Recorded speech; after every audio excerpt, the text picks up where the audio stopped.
So, welcome all. Prasid. Uh, Today is our third lecture in this series.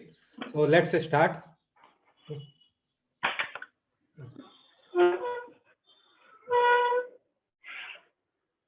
Yeah. So, yeah. So in last lecture, we were talking about this Filippov solution and the definition of signum function. And yeah. So, let me take an example to show, and the definition needs to be expanded a little bit than what we saw in the last lecture. So, both the things we will do now. So, let's see. Okay.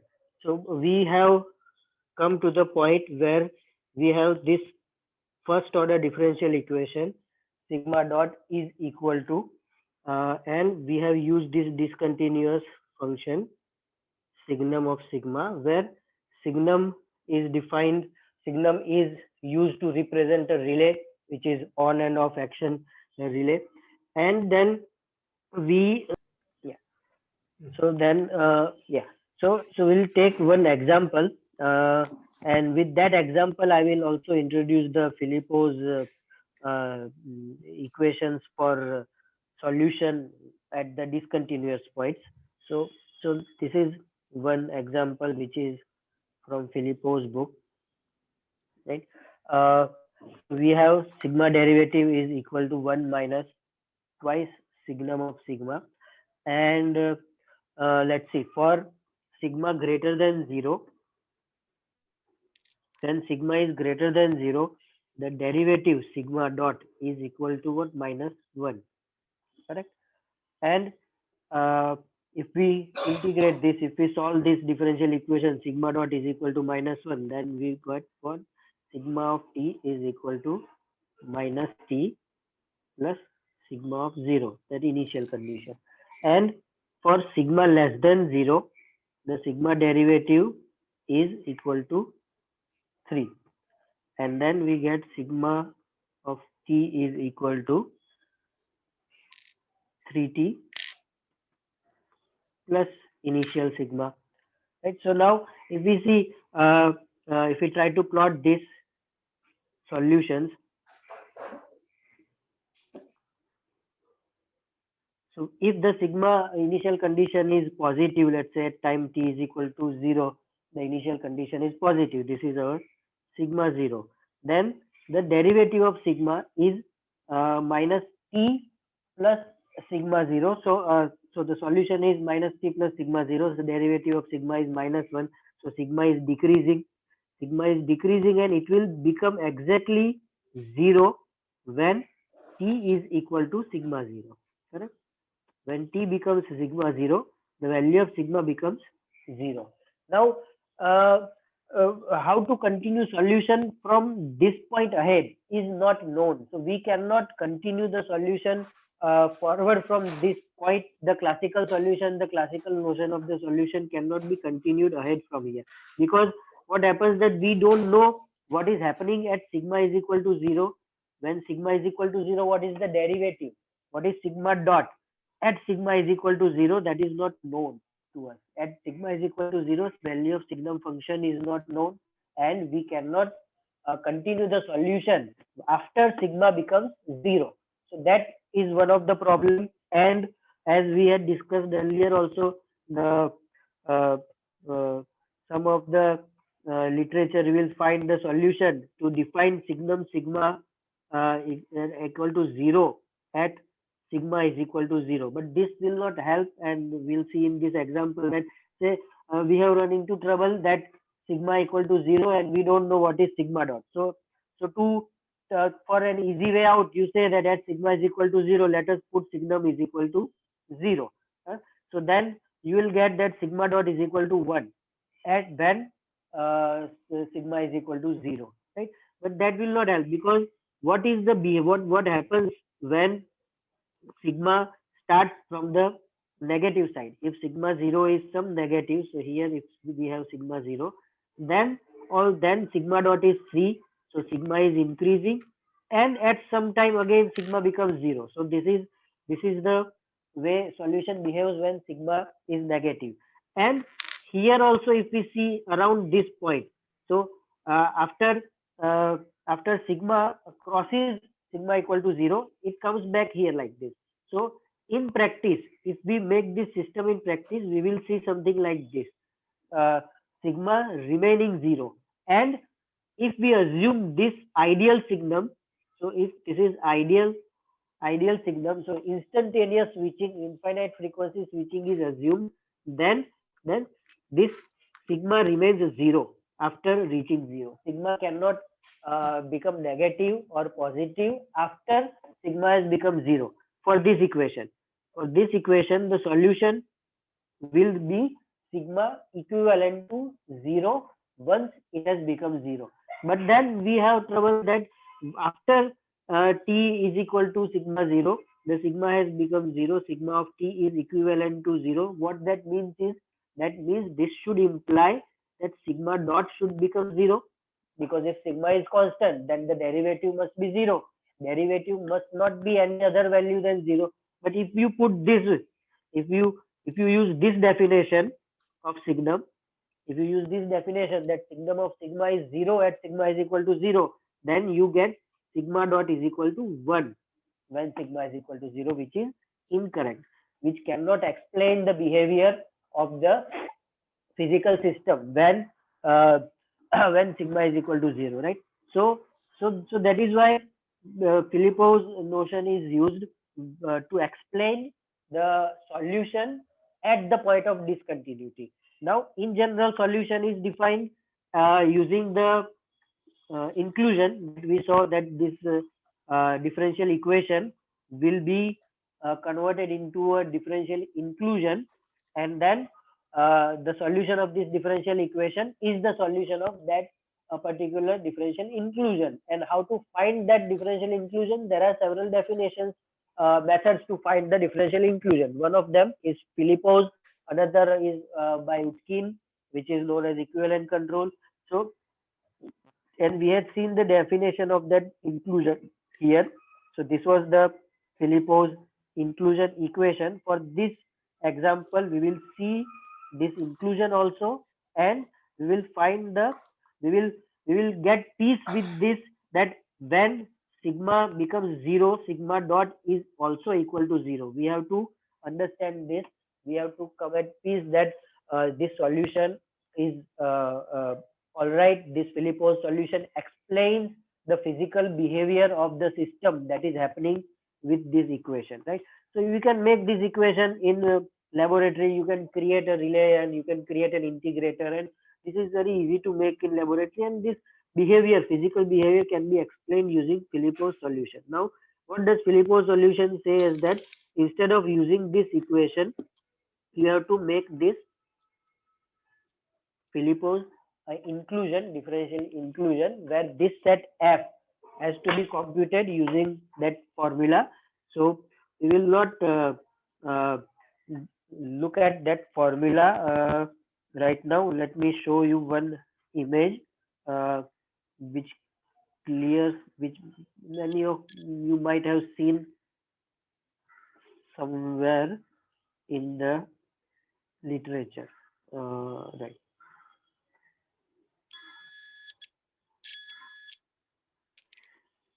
Yeah. So this is one of the image which explains how this Filippo's inclusion is constructed.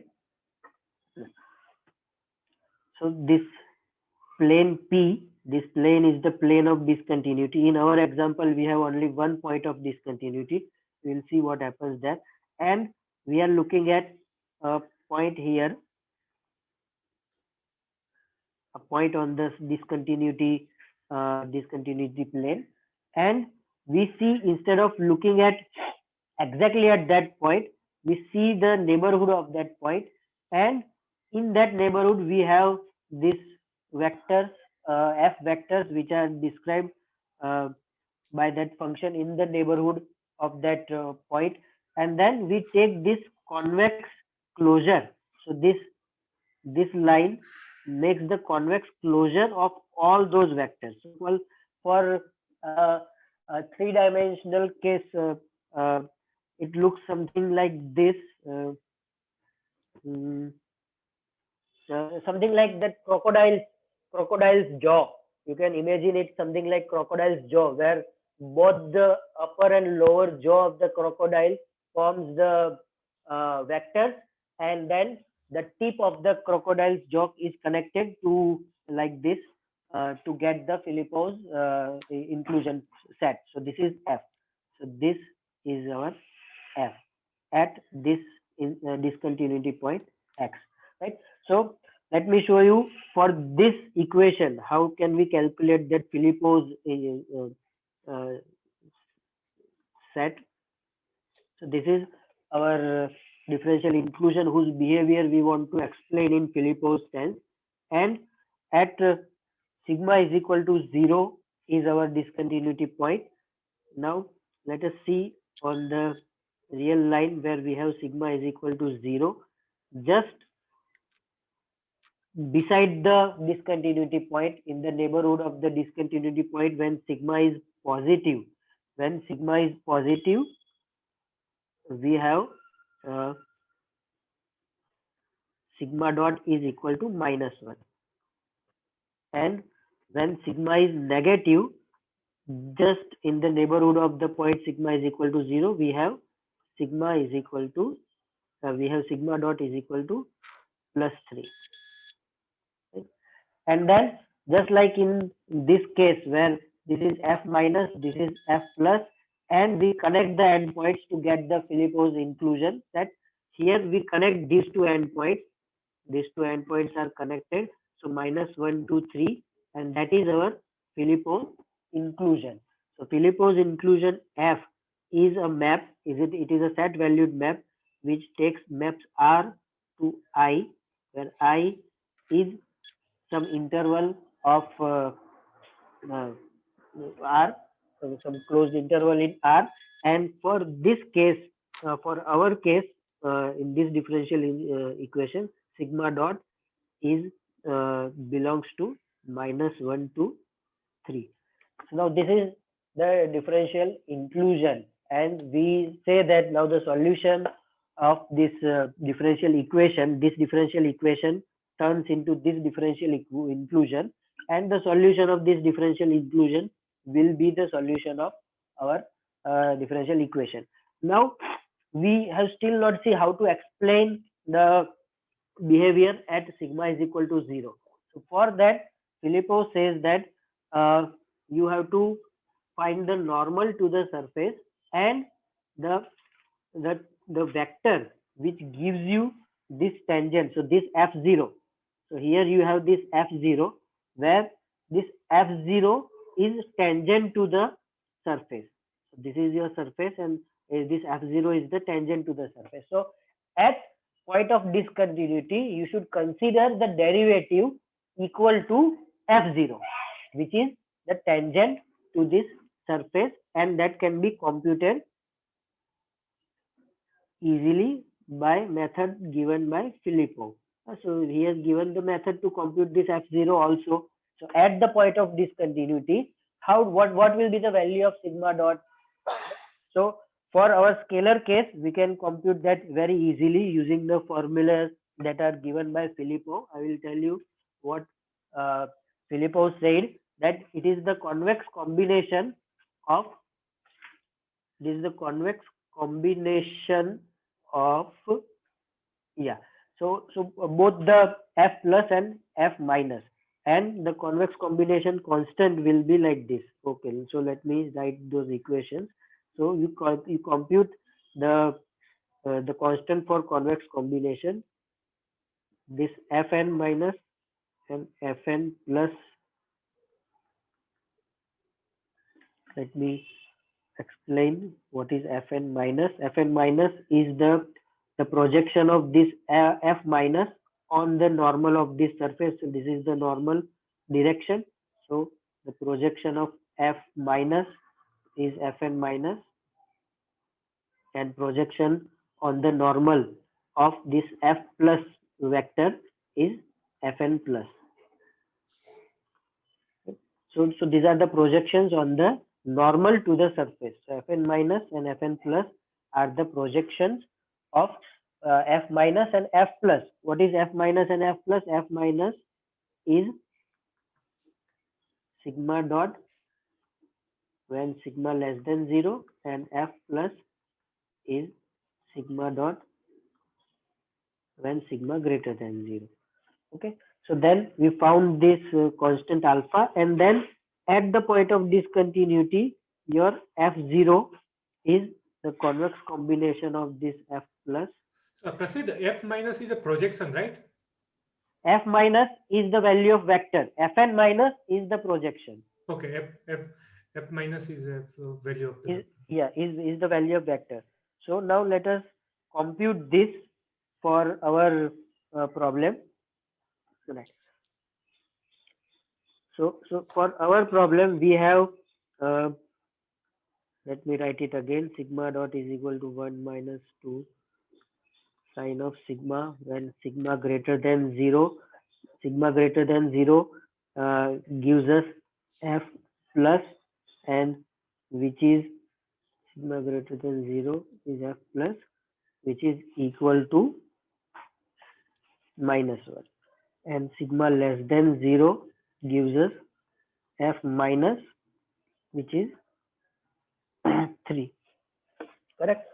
So this is the vector field. So the derivative when on the both sides of discontinuity plane or the discontinuity point in the neighborhood.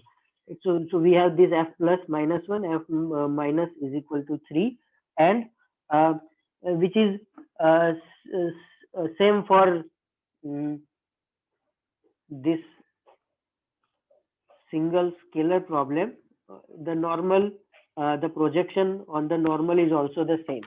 For multidimensional problem, this Fn plus and Fn minus has to be computed separately. But for this problem, both are the same.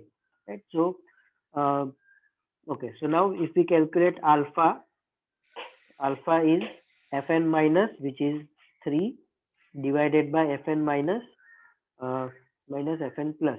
So that will be 3 plus 1, that is alpha is equal to 3 by 4, right? And then we calculate F0. F0 is equal to alpha is 3 by 4, and then F plus is minus 1 plus 1 minus is 4 multiplied by F minus, that is 3.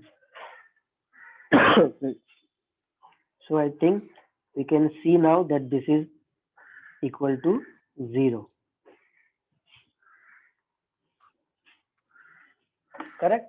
So now this explains very nicely that at the point of discontinuity, the behavior of the trajectory will be determined by this vector F0, and this F0 vector can be computed using these two equations, this convex combination of uh, projection of those vector fields on the normal, and then this will explain how the trajectory will behave on the discontinuity plane. So the trajectory is staying here. Our problem was that the sigma reaches sigma is equal to 0, then sigma stays on sigma is equal to 0, but we don't know what is the sigma derivative at sigma is equal to 0. So to explain the value of sigma derivative, to know what is the value of sigma derivative at sigma is equal to 0, we can use this Filippov's method. So this is the way we can explain the behavior of sigma at the point of discontinuity. Right? I think this should be very clear that we don't need to define the value of signum at sigma is equal to 0 to explain the behavior of trajectory at discontinuity plane when we are talking about Filipppov's test. And we are saying that we understand the solution of this differential equation in Filipppov's sense.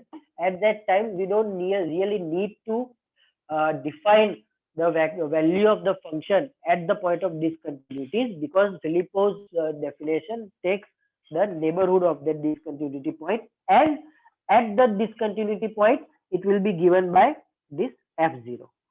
right? So I think we will we will stop this discussion about Filippo's solution at this point, and probably if interested, I can form some problems uh, on this topic that can be solved to. And I have already some couple of problems. I might send those problems. Uh, will it be okay, Mangal? That Yeah, yeah. if I send, Please, yeah, please share the yeah. problem. So Hmm. then if we solve some problems, then we can understand better how to compute this Filippo's Hmm. differential inclusion and how to compute this F0 for two-dimensional system also. So Prasid, just when we are doing, na, see when sigma and sigma dot, so we have to maybe put the phase plot, right? Sigma sigma dot, Yeah. because otherwise, see, so the both on will be if same scale, then the coordinate axis we have to adjust, right? Yeah. Hmm. For our like for scalar system, just the real line is the phase plot. So if Ah, we so, have two states, hmm. then we have two-dimensional plane x1 and x2 for phase. For scalar case, it will be only the real line, right? Yeah. So that is the only the real line is our phase plot. But So for the scale will be different for sigma dot, right? yeah, So scale same. will be different, and then there is no point of projection, right? See, now you Yeah, told. yeah, that is why. See, projection here there is no projection happening because we don't have discontinuity plane or discontinuity line, Uh, right? So we have only one point of discontinuity. So uh, when we have, that is why I was saying that if we take some two-dimensional problem, hmm, then computing this Fn minus Fn plus hmm. and F plus F minus will be more clearer, right? So here there is no projection. There is only one point, and that is why this Fn plus is equal to F plus. But when So we take see, if you some, see that whole whatever the see because on the line whatever the so it will be just that the maybe the what kind of cardinality is equal to the uh, like no, this one, yes, minus 1 to 3 will be the. correct, Mhm. I don't know yeah, what word we use, but minus 1 to 3 will be the whole set. yeah, Convex hull. yeah, the convex hull. Uh, Correct, correct. Convex hull is one of the terms that I use. yeah. So But that. we are here. We are not taking convex hull. We are taking only convex closure. Hmm, Okay. hmm, hmm, So we are doing the convex closure of these vectors. So here this is convex closure. What we hmm, have done here, hmm, Filippo has done here is convex closure here. hmm, So now, yeah. So one thing we can quickly to hmm, understand the nature of solution. If hmm, we see here for the scalar system, hmm, if the zero is contained in this hmm, interval, hmm, then it is usually stable. hmm, So if the zero is, so if we find this Filippo's inclusion, hmm, and if we find the inclusion does not contain zero, hmm, so then it is certain that the solutions are not stable, hmm, because because f0 is somewhere inside this inclusion, hmm, and if f0 is not zero, then the derivative is not zero and the trajectory hmm, will not remain at those points, right? hmm, So those discontinuity points, and that is this example here. So hmm, here if we see that this x is the point of discontinuity, and this f and f minus uh, are used to form this red line is the Filippo's inclusion, hmm, and this Filippo's inclusion does not contain the tangent. It does not contain the tangent to the surface. hmm, Here the inclusion contains the vector which is tangent to the surface. hmm, So that's why the trajectory can stay on the surface. hmm, In this case, the trajectory can never stay on the surface. The trajectory may reach to this surface and then it will leave this surface because the Filippo's inclusion set does not contain the tangent. hmm, So that is one of the thumb rules sometimes useful hmm, to find the whether the solution will be stable or not. hmm, Right. hmm, Okay. hmm.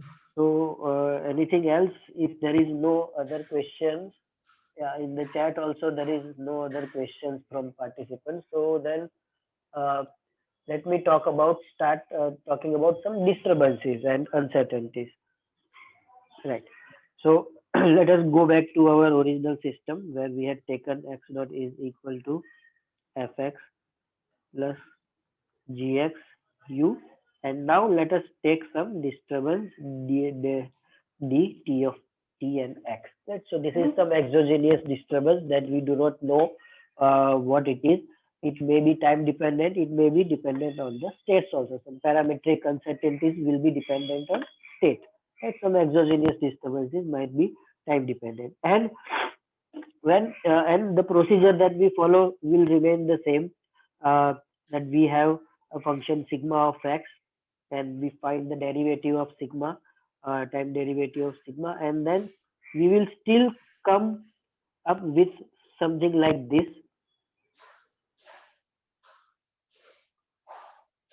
I think I had taken f, so let me keep f You here you and just we will, change the notation, yes. yeah. So now we will come up with again like this. Okay.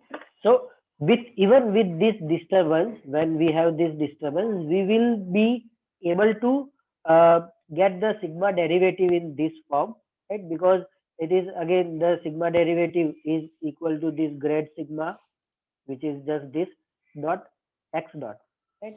So so so this x dot will contain wherever this, in whichever coordinate this the derivative appears, so those coordinates will contribute those parts, and sigma dot will be again in this form. But now the problem is that we will not be able to use dynamic inversion here. So in earlier case we use the control like this: u is equal to g inverse minus f plus some function sin psi of sigma that we used, and then we reduced sigma dot is equal to psi of sigma, and then we were looking at various uh, various psi functions which can make sigma finite time stable. We need finite time stable because we want to look at zero dynamics. We want to have desired zero dynamics of the system, right? So this sigma can be designed. That is the crux of sliding mode control. That this switching function is designed to have desired zero dynamics,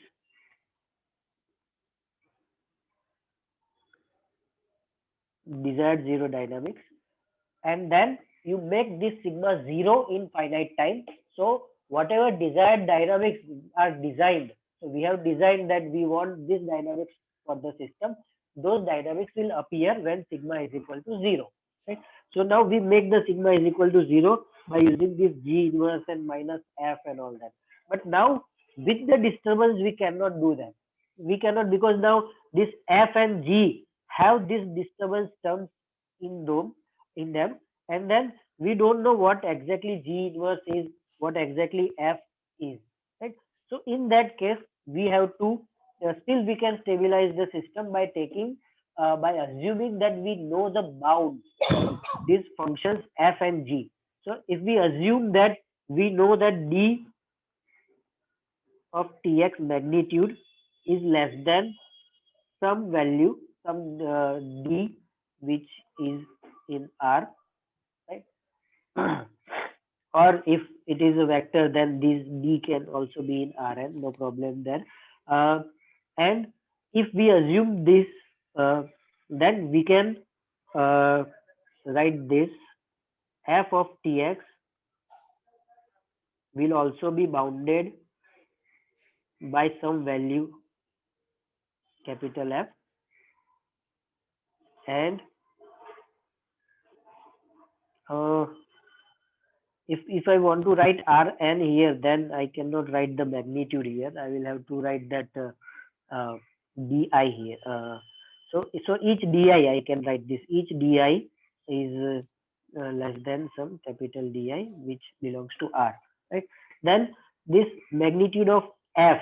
So this is the norm of F is less than a real number, and then we assume this.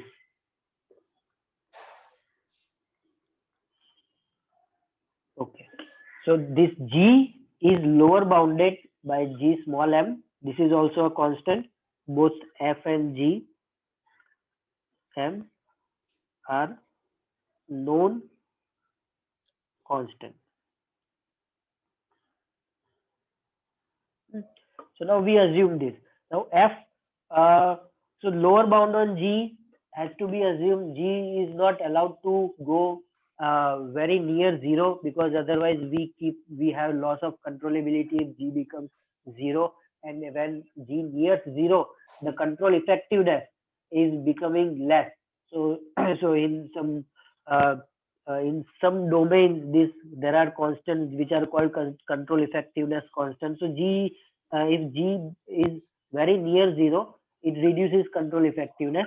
So we have to put a lower bound on G, and many practical systems will have lower bound on G. It is So not Pratik, very. I think just for clarity, see, when you are assuming that, see, there is a disturbance in system dynamics, Mhm. so does it affecting both for sigma dot dynamics or sigma dynamics, both F and G, or it will be only affecting G, or it's affecting F? It may be affecting both. So that means we are considering both structure and unstructured uncertainty, right? Right. Uh, okay, and So that's the structured and unstructured uncertainty, something like this, it does not change the structure of the system, like this A of X.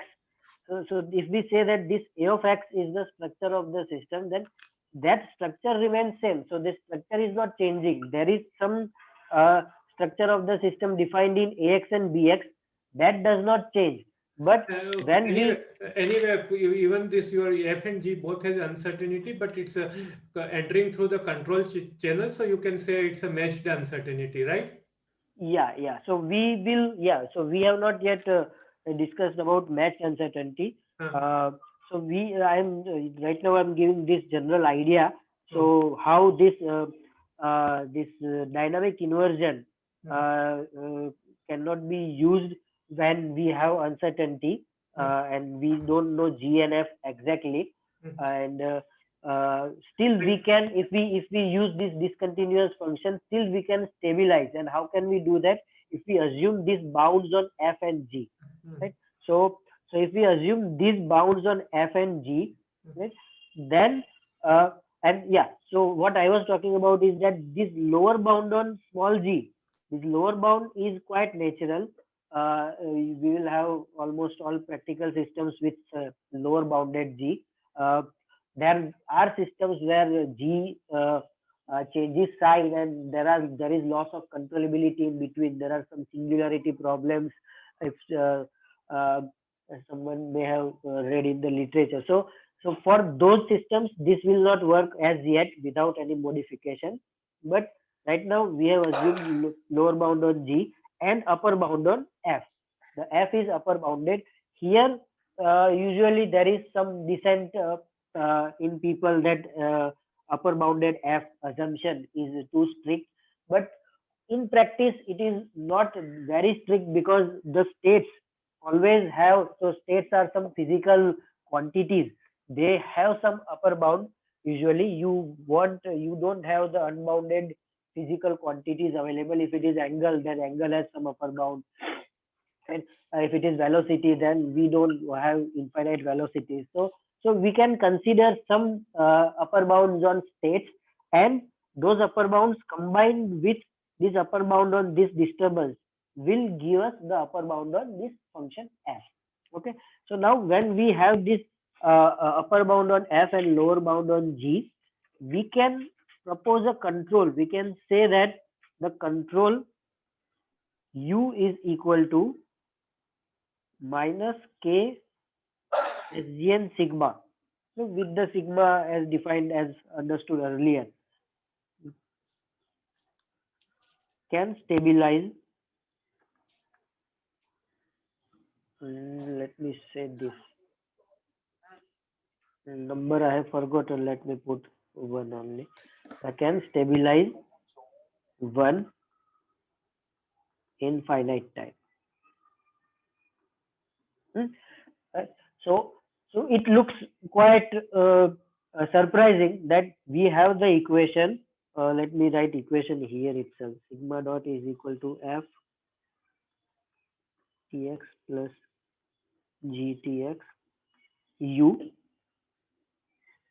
in finite time given ftx is less than or equal to f and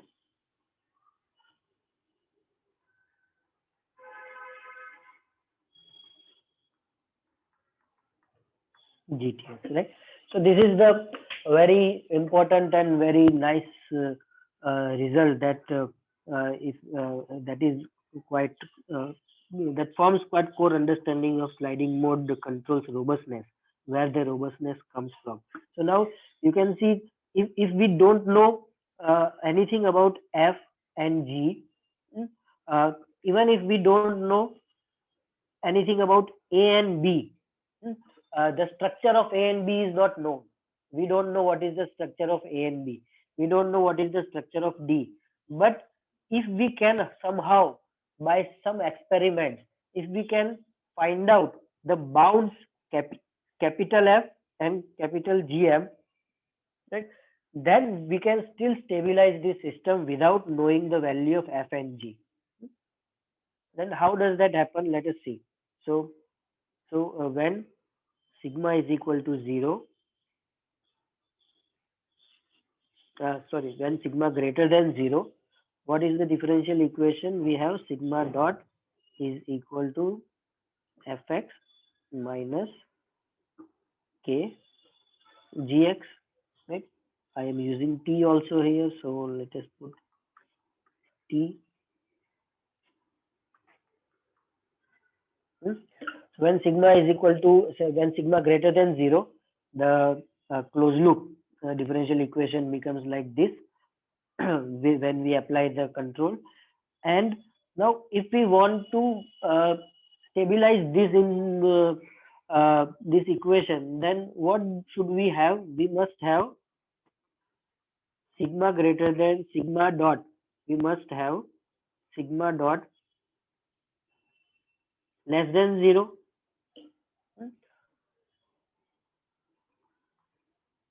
for stability. For sigma dot less than 0, we can consider the worst case scenario.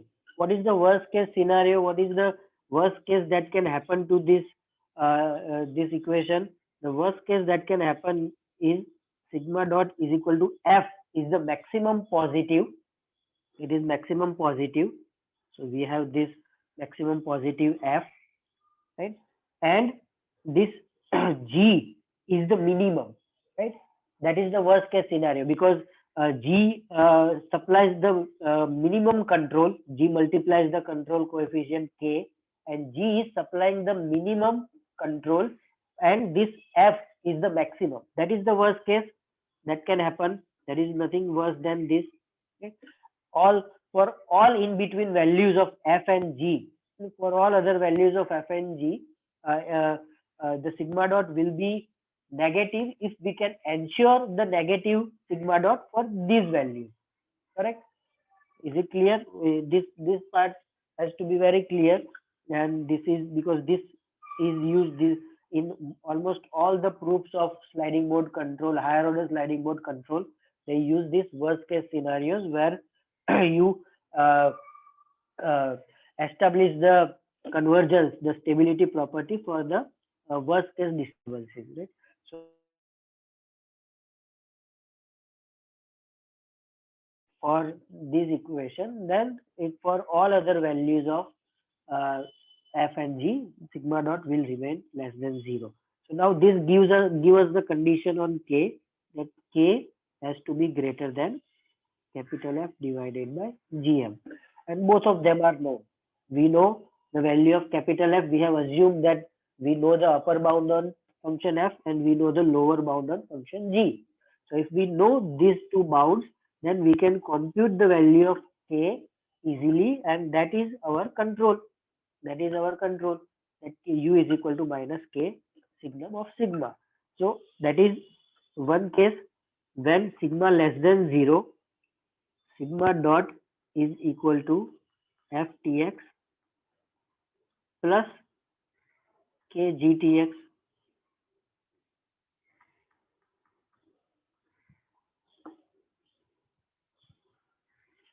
Okay. Now what is the worst case scenario? For stability, what should we have? We must have sigma dot greater than 0 for stability in this.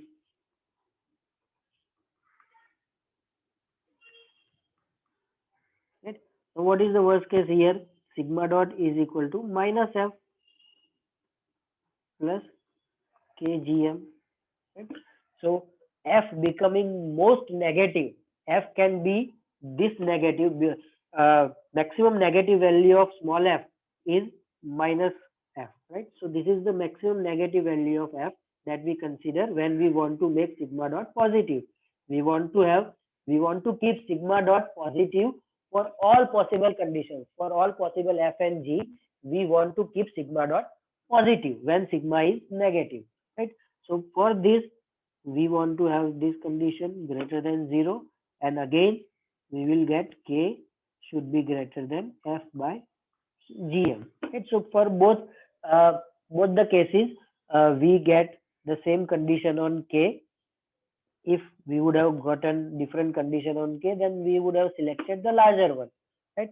So now for this k, so if we say that we can select this k for our control here, then we have finite time convergence of sigma with this uncertain f and g. We don't know what is f and g. We have, they may have some functions of a and b combined with this a and b combined with the disturbance. There will be something in f and g. We just assume that we know the upper bound and lower bound respectively of f and g, and without doing the dynamic inversion we can still stabilize this differential equation with only this k sigma sigma.